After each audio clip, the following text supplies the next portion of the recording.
জাতীয় বাজেট শুধু রাষ্ট্রের আয়-ব্যয়ের হিসাব নয়, উন্নয়ন ও নীতি দর্শনের প্রায়োগিক প্রতিফলন। আর তাই বাজেটকে ঘিরে সকল শ্রেণী-পেশার মানুষের প্রত্যাশা যেমন রয়েছে, তেমনি বাজেটের সঠিক বাস্তবায়ন পাল্টে দেয় দেশের সার্বিক চেহারা। বিগত বছরগুলোর মতো মহাজোট সরকারের এবারের বাজেটও ব্যবসা ও বিনিয়োগ বান্ধব হবে বলে মনে করছেন বাজেট বিশ্লেষকগণ। জিডিপি বাস্তবায়নের বিষয়ে আমি মনে করি না এটা বড় চ্যালেঞ্জ হবে। গতবার আপনার লক্ষ্যমাত্রার কাছেই যেতে পেরেছে এবং আমাদের এক্সপোর্ট আপনি জানেন যে 32 বিলিয়ন প্লাস। এখন বিভিন্ন গ্লোবাল আপনার রিসেশনের মাধ্যমে আমরা নতুন নতুন বাজার খুঁজে পাচ্ছি এবং ইন্টারনাল ইনভেস্টমেন্টও বাড়ছে। আপনি স্মল মিডিয়াম এন্টারপ্রাইজে 2015-16 বছরের প্রথম কোয়ার্টারে অ্যাবাউট 1209 কোটি টাকার মতো বরাদ্দ হয়েছে, যেটা তার আগের বছর ছিল অ্যাবাউট 690 কোটির মতো।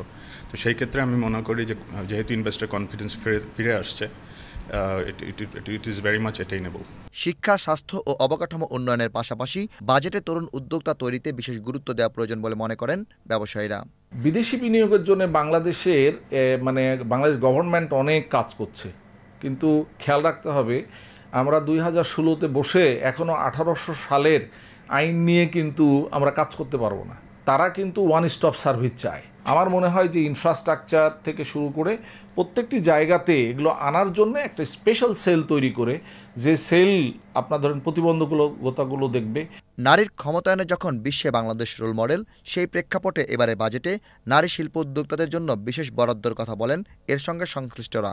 শিক্ষা, স্বাস্থ্য, অবকাঠামো গঠনে সরকার বিগত বছরগুলোতে যেভাবে চালিয়ে আসছে, এবার বাজেটও আমি মনে করি উনি এটা ধরে রাখবে বলে আমি আশাবাদী এবং আমার মনে হয় ধরে রাখা উচিত। সামনের যে বাজেট আসছে সেক্ষেত্রে নারীরা যারা উদ্যোক্তা আছেন তাদের জন্য যদি ডাবল যে ডিজিটের যে লোনটা আছে সেটাকে যদি সিঙ্গেল ডিজিটে নিয়ে আসতো, তাহলে আমরা নারীরা অনেক উপকৃত হতাম এবং আমরা যারা নারী আছেন তাদের দেখা দেখে অন্য নারীরা এগিয়ে আসতো। দেশের অর্থনৈতিক উন্নয়ন ও ব্যবসা বাণিজ্যের প্রসারে আগামী বাজেটে বিদেশি বিনিয়োগ আকৃষ্ট করার পরিবেশ তৈরির উপরও গুরুত্ব দেওয়া প্রয়োজন বলে মনে করছেন বাজেট বিশ্লেষকগণ। শফিউল্লাহ সুমন, বাংলাদেশ টেলিভিশন, ঢাকা।